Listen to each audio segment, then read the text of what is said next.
A los que aman a Dios, todas las cosas les ayudan a bien. Los que conforme al propósito de Dios son llamados. Casi siempre se olvida leer el verso completo, el contexto. Y la mayoría expresa: a los que aman a Dios, todas las cosas les ayudan para bien. Pero nos falta la segunda parte. Los que conforme al propósito de Dios son llamados. Es muy importante esto. Hola, amigo, muy buenos días. Un saludo especial para todos en cualquier lugar del mundo de donde nos están viendo. Les estamos enviando un saludo desde Colombia, en primera instancia para el mundo de habla hispana, la comunidad Generación Cristo, que ha tomado la iniciativa de hablar del Maestro de Maestros desde una perspectiva contemporánea, hablando de ese Jesús histórico, de sus historias, de cuál fue su propósito, porque él tenía un propósito en su misión y lo cumplió. Pero curiosamente, todos aquellos que hablamos de Dios, predicamos y enseñamos que debemos prepararnos para un día ser semejantes a Dios, semejantes, creados a imagen y semejanza potencialmente, pero en su propósito verdadero, alcanzar la semejanza de Dios. ¿A cuál? A la estatura, a la altura, a ese modelo, a ese referente, a ese varón perfecto llamado Cristo. Pero curiosamente, aquel que es Dios, porque así dice Mateo, Emmanuel, Dios con nosotros, quería ser 100% humano y quería enseñarnos a vivir, quería enseñarnos a las inteligencias superiores, ¿sí? La inteligencia espiritual, la inteligencia social, lo que se conoce como la inteligencia interpersonal, la inteligencia intrapersonal o la inteligencia emocional. Por eso encontramos en el capítulo 5 de Mateo lo que se llamaría la nueva versión de la ley de Dios para el hombre. La primera se dio en el monte Sinaí. Y recuerdan que Jesús dijo, recuerdan que fue dicho ojo por ojo, diente por diente, mas yo os digo. Wow, o Jesús es Dios, dice John McDowell en su libro Evidencia que exige un veredicto o merece un Oscar. Porque cuando se lee lo que se llama la Torá, la ley, y Jesús dice, oyeron que fue dicho ojo por ojo, diente por diente. ¿Y quién dijo eso? Pues Dios. Y si él dice, mas yo os digo, está diciendo, tengo la autoridad para actualizar eso. Y sus propósitos para este nuevo pacto están basados en el amor. Por eso cuando ustedes leen Primera de Corintios, donde habla de los dones, él habla, pero aquí os doy un mandamiento nuevo, un don más grande, el amor. Sí, porque el amor todo lo puede, todo lo soporta, todo lo sufre. Entonces estamos en este gran proceso de encontrar el propósito de Dios. Estaba leyendo justamente lo que escriben los artículos, lo que escribe la Organización Mundial de la Salud sobre lo que significa el propósito. De hecho, estaba leyendo un artículo de la revista Newsweek en español y justamente hablan sobre la importancia de tener un propósito en la vida. Dice que las personas que tienen un propósito en la vida viven más años, son más saludables, son más resilientes, tienen un porqué, algo que les da la razón de ser, aferrarse a algo en los momentos de crisis. Y es importante que todos tengamos un propósito. Pero qué afortunados somos aquellos que nos hemos dado la tarea de dejarnos encontrar por el buscador de perlas, de almas, Cristo, porque Él nos dio un propósito superior, un propósito con una causa medular, elevada, que trasciende nuestra mortalidad y que va más allá de la cotidianidad de la vida. Así que cuando hablamos de propósito, es fascinante entender que Dios tiene un propósito. ¡Wow! ¿Cómo les parece? Así es, un propósito que Él diseñó desde la eternidad, porque Él es el pedagogo de la vida. Él nos enseña con su ejemplo que nosotros debemos tener un propósito. Así, la palabra propósito tiene muchas raíces como deseo, voluntad. También significa la razón de ser de algo. También significa en una versión como prótesis, como punto de apoyo para caminar en algún momento. Y es fascinante que podamos tener todos un propósito que le dé sentido y significado a nuestra vida. Voy a leer algunos versos que se encuentran en el Manual de Instrucciones para la Vida sobre lo que significa el propósito. Ya estuvimos leyendo ese verso de Romanos 8:28, muy popular, muy conocido por el mundo que sigue a Cristo, ¿sí? Y es, a los que aman a Dios, todas las cosas nos ayudan para bien. Es una expresión importante que debemos tener en cuenta, pero hay que leerla completo. Sí, el siguiente verso dice, los que conforme al propósito de Dios son llamados. Y quiero decirles algo que quizá les va a dar de qué hablar. Dios no tiene propósitos para esta carne. ¿Sabían eso? No, Él no tiene propósitos para esta carne. Por eso el apóstol Pablo lo expresó muchas veces, diciendo, si esta morada terrenal, morada, hablando del cuerpo, que es un sinónimo de tabernáculo, se deshiciera, muriera, desgastara, lo que sea, no se preocupen, porque tenemos de parte de Dios una morada celestial en los cielos, grandiosa, extraordinaria. El verdadero propósito de Dios va más allá de los 80, 90 o 100 años que tengamos aquí. Estos años que tenemos aquí son como esas gabelas, esas oportunidades para capitalizar en la vida eterna, como lo escribió en Mateo, hagan tesoros en el cielo. Y también el apóstol Pablo expresa que cuando nuestro ser exterior se va desgastando, nuestro ser interior se va fortaleciendo. Así es, Dios tiene un propósito para cada uno de nosotros y no nos va a dejar sin cuerpo, por supuesto.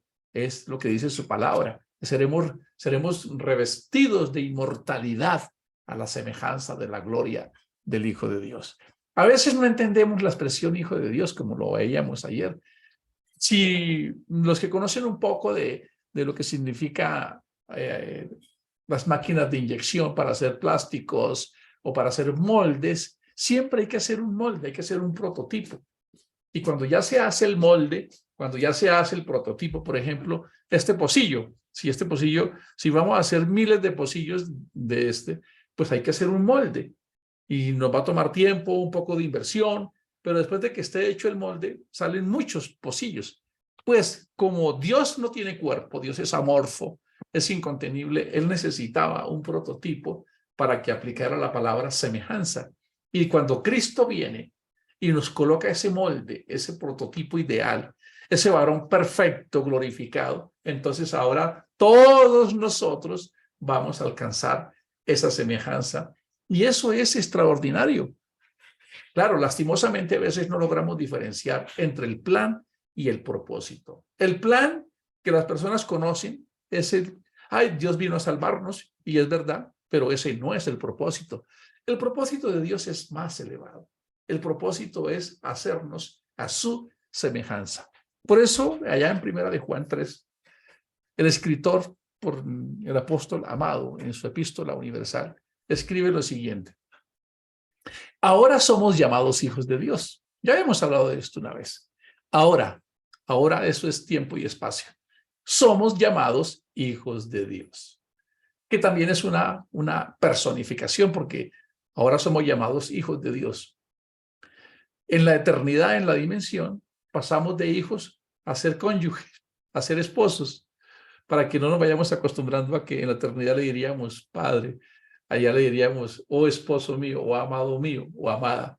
Recuerden que la palabra para iglesia en hebreo no es la crucecita esa que nos enseñaron en la cartilla de Nacho Le iglesia y nos colocaban en un edificio. No, la palabra iglesia en hebreo es kehilá, que significa una virgen, una novia desposada, santa y pura para un rey. Entonces dice, ahora somos llamados hijos de Dios. Ahora es tiempo y espacio. ¿Por qué es importante hablar de esto? Porque a veces pensamos que el mensaje de Dios es un mensajito para un grupo de personas desocupadas, que no tienen seso, que no tienen inteligencia. Es todo lo contrario. Es la poesía de la eternidad. Es lo que dota de sentido y significado la vida. Es lo que hace que cuando nuestra vida se desgaste y seamos más que un despojo, tengamos la oportunidad de resignificar y encontrar un sentido. Así que sigue diciendo, ahora somos llamados hijos de Dios. Pero por favor, regálenme su atención lo que dice. Pero aún no se ha manifestado lo que hemos de ser. Aún no, todavía no. Aunque ya estamos en 2 dimensiones. Algunos le llaman la 4ª dimensión, la 4ª de lo espiritual, de lo trascendente, ¿verdad? Pero seguimos acá. Recuerden que Pablo en la carta a los Efesios dice que él ya nos hizo sentar en los lugares celestiales porque Dios no tiene tiempo. En la dimensión de Dios ya estamos sentados en los lugares celestiales y tenemos que vivir este reino de los cielos en esta carnalidad. Algo similar le pasó al rey David, que fue ungido como rey y se demoró como 15 años en poder ejercerlo. Así que dice, aún no se ha manifestado lo que hemos de ser.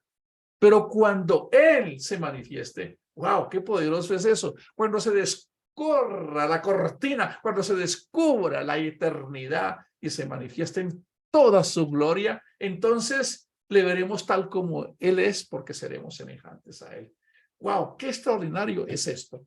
Quisiera parafrasearlo más preciso. ¿Por qué dice que le veremos tal como Él es? Porque seremos semejantes. Quiere decir que Él nos va a posibilitar, ¿sí? Es un proceso de semejanza de doble vía. Él primero se hace semejante a nosotros. Es decir, el Dios eterno, como lo dice allá Isaías 9:6, nacerá un niño y lo llamarán admirable consejero, Dios fuerte, Padre eterno. Ese niño es la manifestación de Dios, es lo que Pablo le escribe a Timoteo. Dios es manifestado en carne y a esa carne la llaman hijo. Es decir, la grandeza, lo inescrutable, lo sublime, lo todopoderoso se humaniza, se baja a la humanidad para cumplir el propósito de redimirnos y él después resucita en un cuerpo glorificado. Así es. Ustedes recuerdan cómo era su aspecto cuando Juan el Bautista, Juan el Amado lo vio en la isla de Patmos. Dice que cuando medio lo vio cayó como muerto. Es una dimensión exaltada. Ahora él toma a esta humanidad débil y pequeña para elevarla a la divinidad. Entonces dice que ahora en esta carne todavía no somos lo que hemos de ser, pero cuando Él se manifieste, le veremos, porque estaremos al nivel de Él, semejantes a Él, y eso es grandioso. Así que Dios tiene un propósito en el que tú estás enlistado en Él. Así es, su palabra lo dice. El plan que Él se había propuesto, pero esto es muy grandioso, queridos amigos y hermanos que escuchan este mensaje. Quisiera invocar el nombre del Señor Jesús para que este mensaje lograra hacer el eco suficiente de lo extraordinario y de lo ambicioso que es este mensaje. Es algo que se escapa de nuestra limitada humanidad.